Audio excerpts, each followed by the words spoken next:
coordinating this project that is a subset of the Circular Cities and Regions Initiative, and I'll be supported by Felix Schumacher from CSCP, who was working alongside ICLE on this project. All right, so we plan on lasting roughly 1 hour. If we're efficient, we'll do less, depending also on how many questions we get. So the goal is really for you to ask questions. So feel free to either use the chat or raise your hand. We are a really small group for now, so feel free to raise your hands and ask your questions directly. We are also recording so that we'll be able to use the video in our networks and so on to disseminate. So I hope you're fine with the recording. If you're not, maybe you can turn your camera off. And if you don't, I assume that you agree. I mean, it will only be used within this project anyway. All right. So I'm going to start about a few words on the Circular Cities and Regions Initiative, the CCRI. So you might be familiar with it already. It's quite an important initiative, but nevertheless, it's always good to remind ourselves about what it is. So it's a collaboration and support scheme that was launched by the European Commission. It's part of the EU Circular Economy Action Plan. It's funded by Horizon Europe for the most, with more than 250 million euros for the past 4 years. And the goal is to support the implementation of circular economy in cities and regions. So it really targets cities and regions, but also their local stakeholders, regional stakeholders, such as businesses. So it's a really far-reaching and complete initiative. And so it provides different services to cities and regions. So services to develop knowledge on circular economy, on what it means to implement the circular economy, services to foster the exchange between cities, between regions. And finally, it provides direct assistance, direct support to cities and regions. So in terms of capacity building, but also in terms of financing. So today's session is really on Communities of Practice, which is an exchange mechanism, a service really to share between peers, to network and so on. So we're not talking about capacity building or financing today. It's really on Communities of Practice. So this nice slides and overview of the different services that are offered by the CCRI can be found on the website. So we'll share the link in the chat. And you can go and check what are the different services available to your cities and regions and which ones are relevant to you. All right. And so now about the communities of practice. So what are they? So simply speaking, communities of practice, they are working groups of practitioners from cities and regions. So the idea is all together to sit around the table, virtually mostly, but to sit around the table to identify common challenges, share best practices, and together try to find solution to those challenges through solutions, but also resources that then will be used by others. So these working groups will be focusing on specific topics that we know are highly crucial for implementing the circular economy in cities. So I will explain what the topics are after, but the idea really is to have a working group with experienced practitioners from cities and from regions.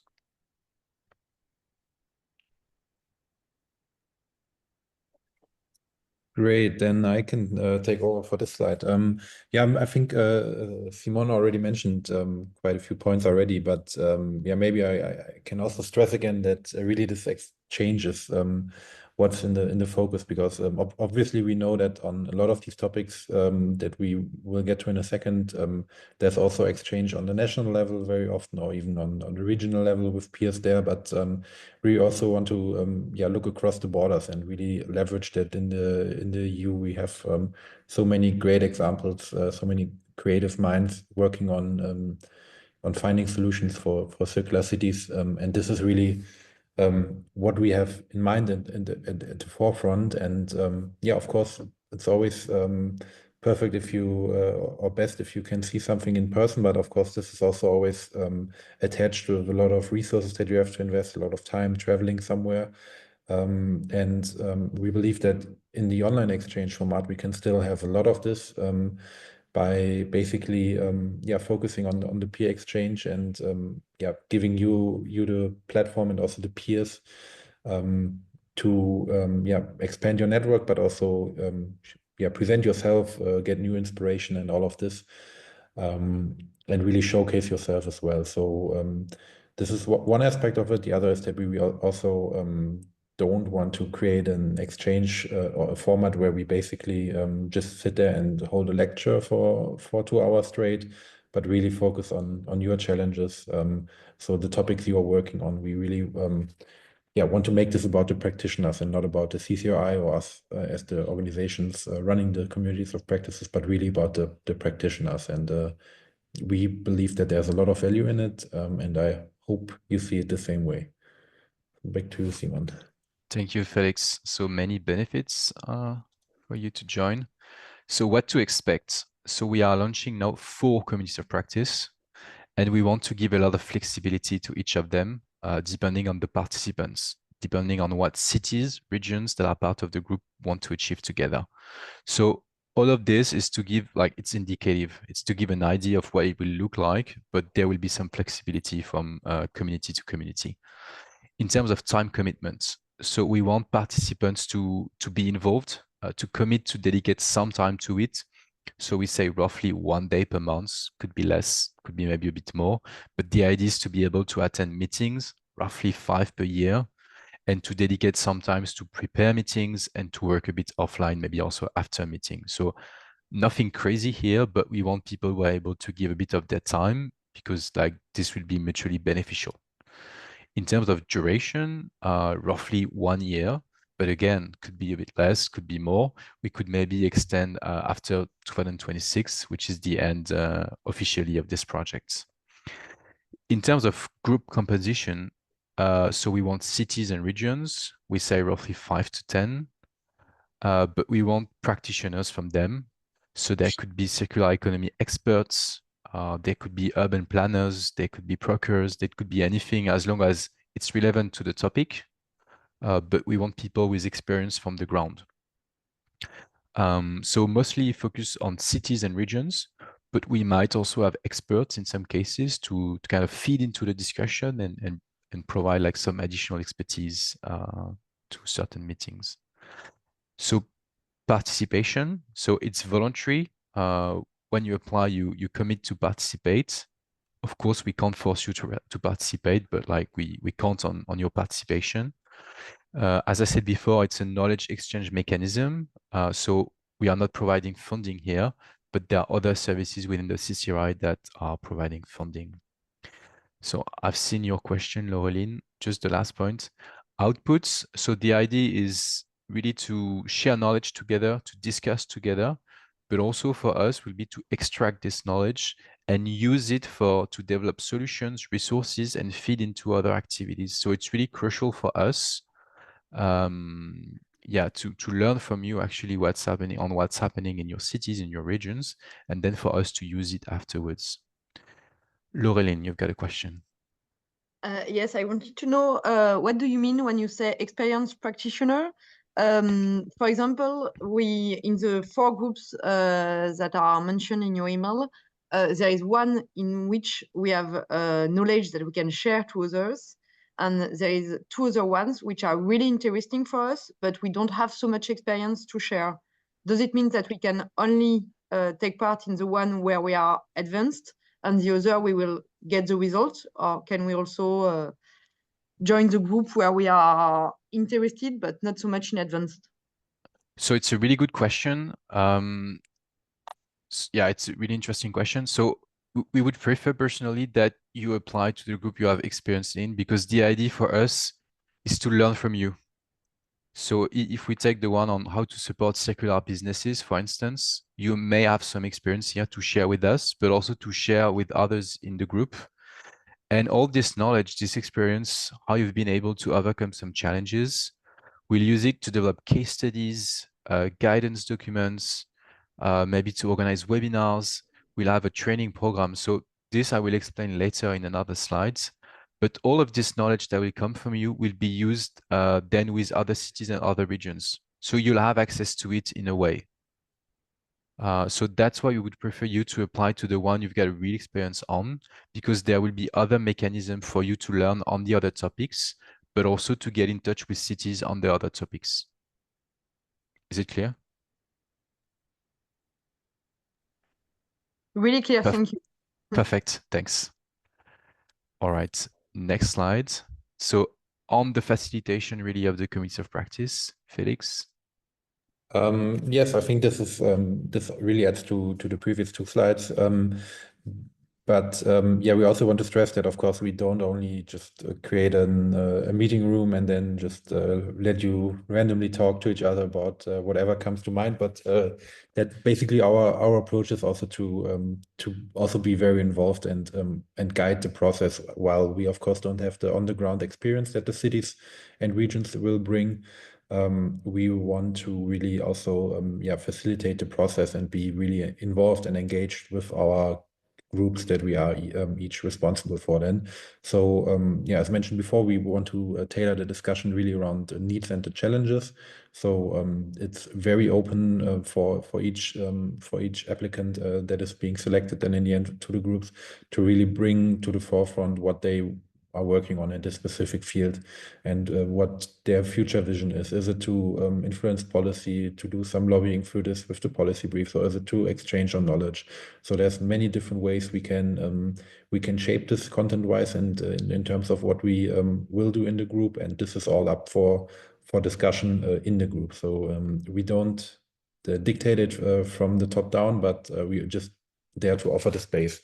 Nevertheless, we also want to bring in, of course, also information and knowledge base, so that we are all on the same page, and we also can basically argue when we create these outputs based on what's out there in terms of, for example, publications on the topics we are working on, so that it is all sound and then mixed with your experience on the ground. You also see that the third point on the slide is that we also want to create some guidance materials. This can be templates. This can be, for example, we have the screenshot of a logbook that we are creating. So basically some tools that make it easier for you to also bring your knowledge in and help you structure your experience, so that that we can all learn a lot from each other and also take stock throughout the lifetime. The co-creation is very important for us. So this is both at all the points that I just mentioned about the contents, but it's also the points that Simon just mentioned about the way basically the framework around it. So how often do we meet? How long will the community of practice run? All of these points, and yeah, basically our role then as the consortium of the project that is hosting the communities of practice is really to give guidance, to give to also moderate and to really organize, to give you, the practitioners, the space to really shine in the communities of practice, and yeah, then together with us create impact through the outputs, but also through the exchange that we are aiming at with the project. Thank you, Felix. So we are opening 4 committees of practice now, so 4 working groups basically, on 4 different topics. So the topics are urban planning and how it can be used to really implement circularity in cities, in regions. So we say urban planning, but could also well be regional planning. How to support local circular businesses. How to the third one is on municipal waste companies and how they can be used to implement the circular economy. And the last one is on cutting consumption-based emissions. So basically on the connection between circular economy and climate policy. So those 4 working groups will be facilitated by different experts from different organizations. So IGLE will take care of the first one. The second one will be managed by Climate Kick, which you may know. The third one by CSCP, for whom Felix is working, and the last one by Metabolism of Cities. So we really have experts for each group, and each will be on a different topic.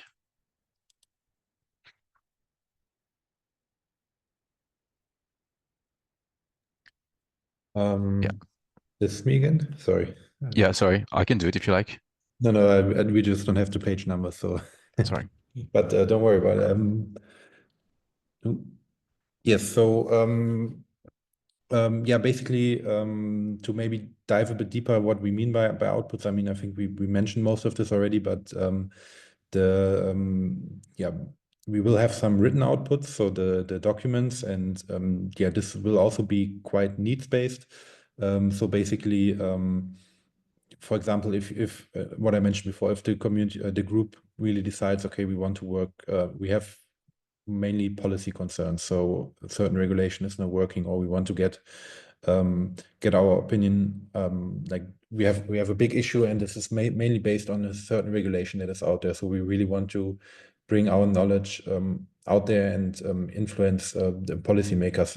Then, for example, a policy brief could be great. But if it's more about like knowledge sharing, then, for example, the case studies, the guidance documents, or white papers could fit better. So the great advantage is that we have quite a lot of flexibility here, and we also especially have a good link to the Commission through this being really closely funded by the Commission, part of the CCRI as a whole, and also we have as a project, of course, direct contact to the different DGs and some other important groups in Brussels. So this is quite a lot we can do here, and I think you should also not be worried that this is too much work then on your end, because of course we as a consortium, we as a project will also be in the driving seat then when it comes to drafting these documents and making sure that also the workload is nicely distributed, and we can leverage your inputs here. Then we have the twinning program, which is an additional service that we are offering as a project. So this can also be, as the name really suggests, or this will be a program that is more on the one-on-one consultation, so not so much in the big group. But here we also want to offer the chance to match two cities or regions directly with each other to for also more in-depth exchange and to build a lasting relationship here. But this is a bit different than the communities of practice, and will also launch a bit later in the project, but nevertheless, quite an exciting format. Then we have the training module. So really, the good thing about the way that all of this is set up within the CCRI is also that we have a lot of access to experts on working on these specific topics. And while it is about the practice and the experiences that each city and region has, we want still to offer also external opinions and perspectives to also enrich the discussions that are being had. Then also study visits are also possible to a limited degree. So here, of course, we always have to be a bit careful because, of course, this is also in terms of funding relevant, but nevertheless, we want to also offer as many opportunities as possible to get involved on the ground. As I mentioned earlier, this is always great, but of course also with the trade-off that it costs a bit more time and money to run these activities. And of course, additional webinars outside of the group. So really the community of practice is supposed to be a closed group where people get to know each other, they work for a longer time, and they create outputs. But we always also have things running in parallel. We have things like input coming into the group from the outside, but we also have outputs created in the group that go out to the outside. So really a lot revolving around the communities of practice, but certainly not all we are working on. So as the slide also says, we are on this. We are creating some of these activities, already planning, and a lot is in the making. So if the project as a whole is interesting, then of course we also want to invite you to get involved beyond the communities of practice. Back to you, Simon. You're on mute.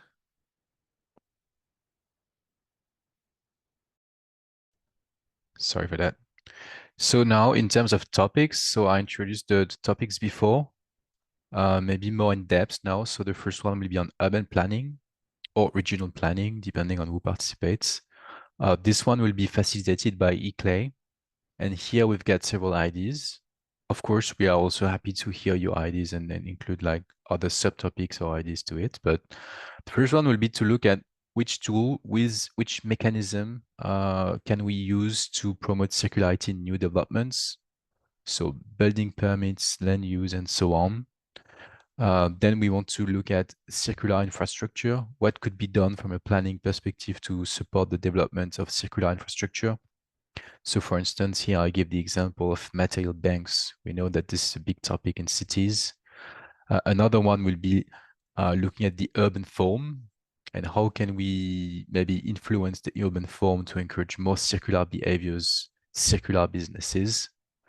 And I think another interesting questions, which is related to soil sealing, is to look at land. So we know that land is a finite resource, that cities are expanding, but at some point there won't be any land available anymore. So how can we maybe use land more circularly and be a bit more mindful about like how finite it is? So those are the types of questions we like to explore, and this is really open, but this gives you an idea.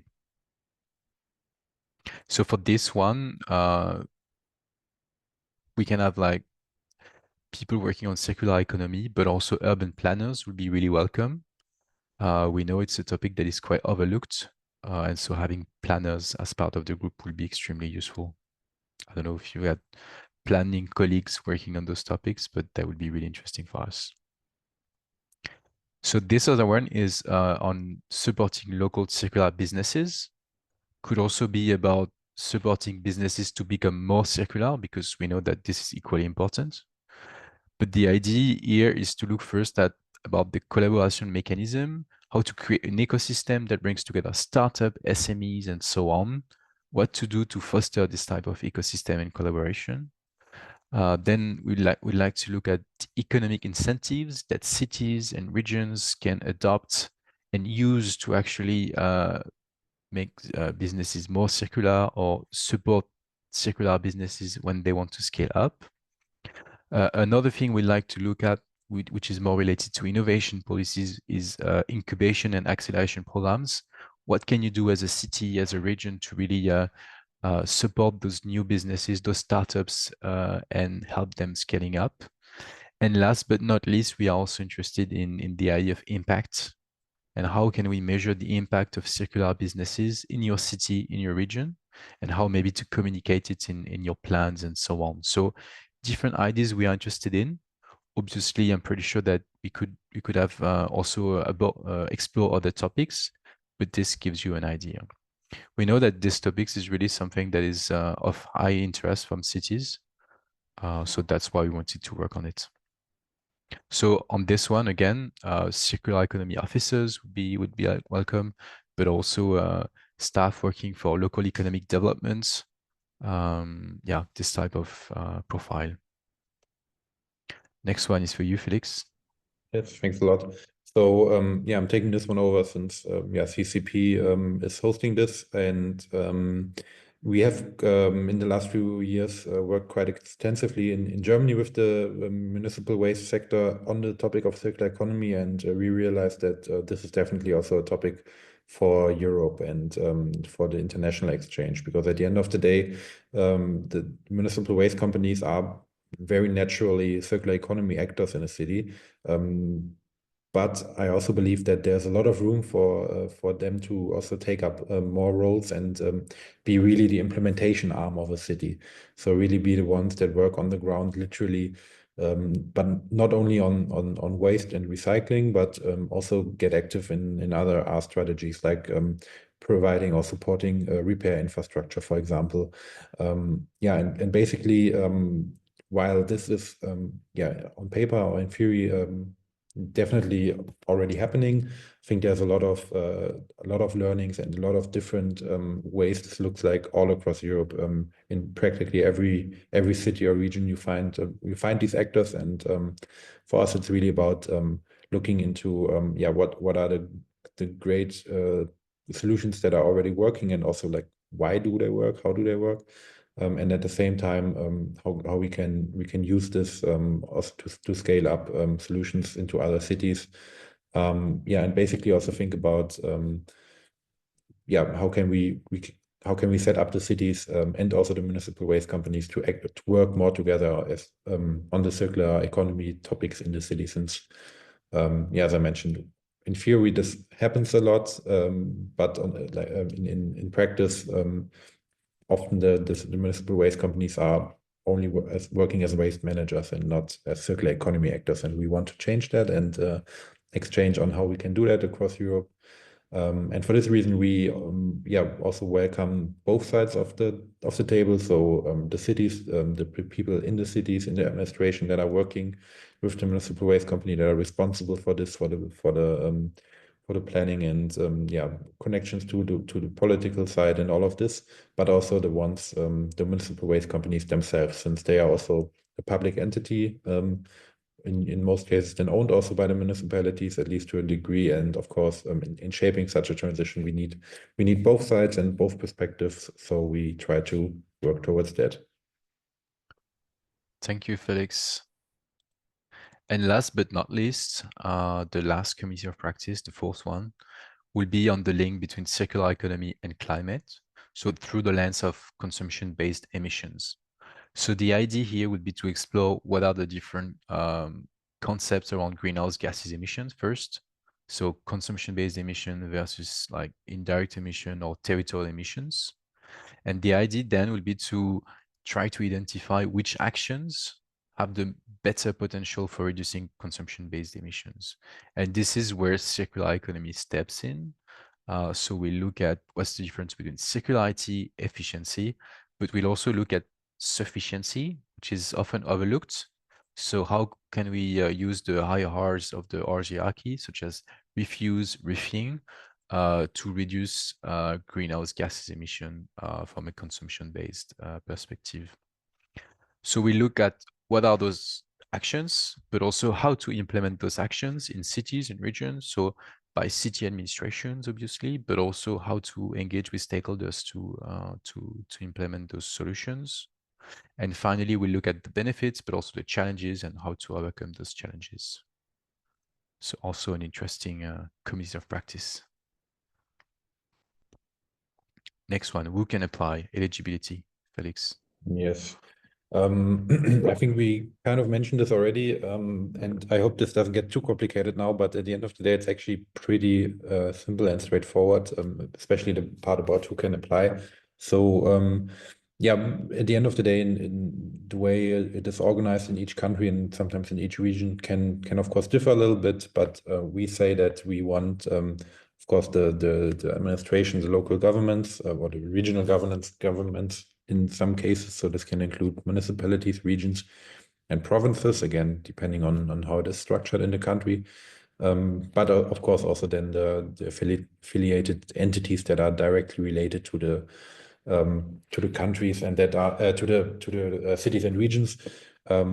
Basically, since they often are also the ones, just like I mentioned in the case of the waste companies, but we also see it in other fields, working on the ground and doing work on the topics that we want to implement for the communities of practice. So this is basically how we see it, and we basically asked everyone who thinks they could be eligible to also apply, and then we can see if the criteria is met, but we are quite flexible here and have very few criteria to also say we don't want a specific group or a type of stakeholder involved. So for example, we don't want people coming into our community of practice to sell their product, being a private business. So this could be one example why we have criteria. So don't be scared. We really try to find a solution. And also important is, as you may know, the CCRI also has this has certain cities that are named CCRI cities and regions. This is not a criteria that is being relevant here. So we really invite all the cities and regions from the EU countries and also the long list that you see in the bottom. So basically the countries that are also eligible for Horizon Europe is what we picked here. So again, here we see we are quite flexible and want to include as many valuable experiences as possible. Then regarding the eligibility criteria, as explained before by Simon, the experience is important for us, but nevertheless, if we have space and someone is maybe not as experienced, we can still try to see if there is room for it, but otherwise we would advise to join the other activities. Then the topic of the commitment, also explained already by Simon. Basically, we want a certain commitment, and this is I think very reasonable still. So and also, of course, we are also very open to hear if someone tells us already ahead of time, okay, I'm in principle I'm ready to commit a certain time, but I have a big deadline for the second meeting of the community of practice, so I will have to invest a little bit less time in this time frame. All very reasonable, and we are very open, and we're not taking time cards of how much time you spend on the project. So it's really about being motivated and wanting to be part of this group, and this is what we are looking for.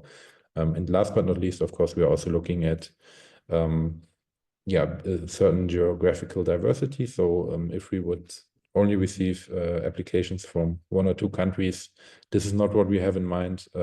So at the end of the day, when we have the applications there, we will also select so that we have a nice international group. So we have this cross-border exchange that I also mentioned earlier. So that we can make this work really nicely in the sense of what the Commission is trying to do with the CCRI to really have this international exchange here. So don't be scared because of this criteria. You will see that we, when you look in at the application forms that I think we can also post to the chat probably again, that basically we ask for some of these points like the experience and of course where you're from naturally. But at the end of the day, we are happy to receive any application and then do the selection, and also keep you in mind if it doesn't fit for this group, maybe to also keep you on our lists for the other activities, since we of course want to involve as many people as possible and as many groups as possible. Yeah. Thank you, Felix. And also I'd like to add that it's not only EU countries, but associated countries are also welcome. So Norway is typically part of the list. I'm quite impressed to see that South Korea and New Zealand are also associated countries, but yeah, we don't have any of those countries here. All right, then how to apply. So we've got application forms online. You just have to click here. So there is a fact sheet and there is a form for each of the committees of practice. We'll share it with you. You can apply until next week, the 28th of March. So the application form is quite short. I think it takes 5 minutes to fill in, honestly. It's just about saying who you are, from which city, region, and explaining what you've been doing on the topic. So we intend to launch the committee of practice at the end of April, early May. So this will vary according to each community because they will be quite independent. And so this means that we'll communicate to cities and regions in mid-April, more or less. So again, so this might vary according to each committee of practice. All right, so this was all. I wanted also to give a few updates and events related to the CCRI or circular economy in Europe. So I don't know if you know the European Circular Economy Stakeholder Platform. They organized an event on the 10th of April. So the focus will be on the future Circular Economy Act that has been announced by the Commission. And the idea is to engage with stakeholders to see what should be in the act and how it should apply to different stakeholders. So it's quite relevant for cities and regions. So if ever you are in Brussels on the 10th of April, I think you can register. You can also attend offline or online, obviously. Later in April, there will be the OECD Urban Days. So as you may know, the OECD is working a lot on circular economy. So I think they'll be presenting some of the work they are doing in relation to circular economy. So you can also attend online. You can attend to individual sessions. So I really recommend you to have a look and see what they are working on. And last but not least, the CCRI will organize its conference in early June. It will be part of the Green Week. So that's the first week of June. It's also in person and also online. So there will be many sessions for cities and regions, all on the topic of circular economy. So you can subscribe to the CCRI newsletter. You'll learn more about all of this. You'll have access to links. You'll be able to register and so on. All right. So I think if you have questions, we would be more than happy to answer your questions. If you have any questions, you can write to this email address. So info@CCRI-communities of practice.eu. We'll share the slide deck with you afterwards. So this has been recorded, so we may use it. And now time for the Q&A if you have any. Can I ask you, I don't know how to lift my hand, but you listen, you can hear me? Yes. To join this, there will be no physical meetings, as I understand you. Is that correct? Exactly. Yeah, it will be mostly online. Sorry, this is something we should have mentioned, but it's way easier when you're working with cities across Europe. But we will have like in-person activities. So Felix mentioned the study visit, for instance. We will be at events as well. So there will be maybe opportunities to meet, but as part of other activities. So those communities of practice will be mostly online, yes. And if we want to join some of these meetings, and then we have to fund this ourselves. That's correct. So, so we'll communicate on this within community of practice, but typically the study visits, we have budget for that because we know it's difficult for cities and regions to pay for it themselves, to travel. So we do have some budget for that for study visits. Also, another thing, because I've been discussing this with my colleagues here. Our city consists of 85,000 inhabitants, and we are like very close neighbors to Stavanger. So when you talk about, like, for instance, our waste company, it's partly owned 50-50 by Stavanger and Sandnes. So we can share knowledge from how we practice, and then it will be with both Sandnes and Stavanger. But if we are going to be part of this, should I include? I'm like the business developer, working also with small and like with the accelerator and incubator programs with the business life in our municipality and region. But like urban planners, I have the environmental advisor. I guess these will be, for me, it would be relevant that we establish a group of people with the knowledge to include in this, not only one person. Is that your experience as well? Yes, absolutely. So if you want to apply to different communities of practice, we would encourage that the most relevant person applies. So typically for the one on municipal waste companies, Sandnes could apply with the municipal waste companies that is like co-owned by Stavanger, for instance, so that you get the right person in the room. Then for each community of practice, you can have maybe like one person coming from Sandnes and one person coming from the municipal waste companies. You know, like if you get different relevant organizations, maybe you can have different person in the room. So we don't want to have 10% from Sandnes, that'll be too much. But if 2% would be totally fine because we know that they are complex topics and your experiences might be complementary. And with regards to the other communities of practice, so typically your profile would be perfect for the one on supporting circular businesses, since this is precisely what you're doing. And I guess your colleagues from the environmental department, if they work on maybe local plans or give some input from a environmental policy perspective, they would be relevant for the urban planning community of practice. We are not too strict on the profile we want. As you see, this is quite open because we know that in different cities, different people are working on different topics. In different countries, this is also different. So we don't want to be too close and too specific, because in some cases, like this doesn't apply to you. But we want relevant people. So that's why we ask for the experience. So we asked you to explain what's your experience or what's your city's experience in relation to this topic, so that we can really assess if the application is relevant. Thank you. Great, thanks. All right. Any question from Rivas? I think I'm okay and will probably apply. And I will send also to some colleagues from the urban area and everything too. Because I'm from the municipal, the waste municipal company, so other topics I cannot any comment Okay. about that. But I have understood that it's okay, the different people size not as the different. Okay. I think the sound wasn't really good, but in any case, if you have any further questions, yeah, it's a bit muffled. Do you hear me better now? Yeah, it's a bit better. Yeah, Okay. Yes, it's really I good. was Yeah. okay.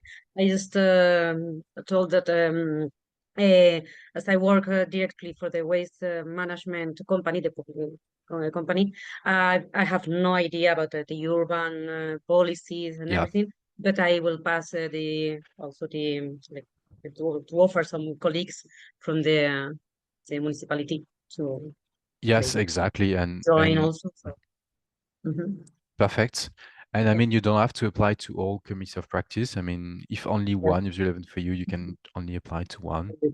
And Okay, also, perfect. we'll try not to have the same city in all four because we want to offer the Mhm. opportunity for as many cities and regions as possible. So we may Yes, accept you for one or two, like depending on mhm. relevance, but we Yes. won't have Rivas Vacia Madrid for the four committees of practice Yeah. because then there will be only you. Mhm. Yes. Also, like as here in Spain, like the public companies, we have a net of companies. Maybe I can share with other people from Yeah, other cities. absolutely. Yeah, feel free Mhm. to forward to any cities, regions, but also, yeah, municipal companies, Okay. agencies, and so on. Okay. As Perfect. long as it Mhm. is public, this is really what we want Yeah. because the Mhm. reason for that is that we've observed that when you've got businesses in the room, Mhm. NGOs, but also cities, it's difficult to have a meaningful exchange. So we really Yeah. want to have Mhm. cities or regions, but really Mhm. people working from the public sector because this is how people then like share their views, the challenges Yes. that they're facing, and so on. So that's why we are a bit selective on Mhm. this. But anything that is public Mhm. is accepted. Yeah, yes, it's perfect. It's already out, so cool. Perfect. Okay. Perfect. Well, happy to answer to any further questions. And Mhm. otherwise, well, thank you so much for attending.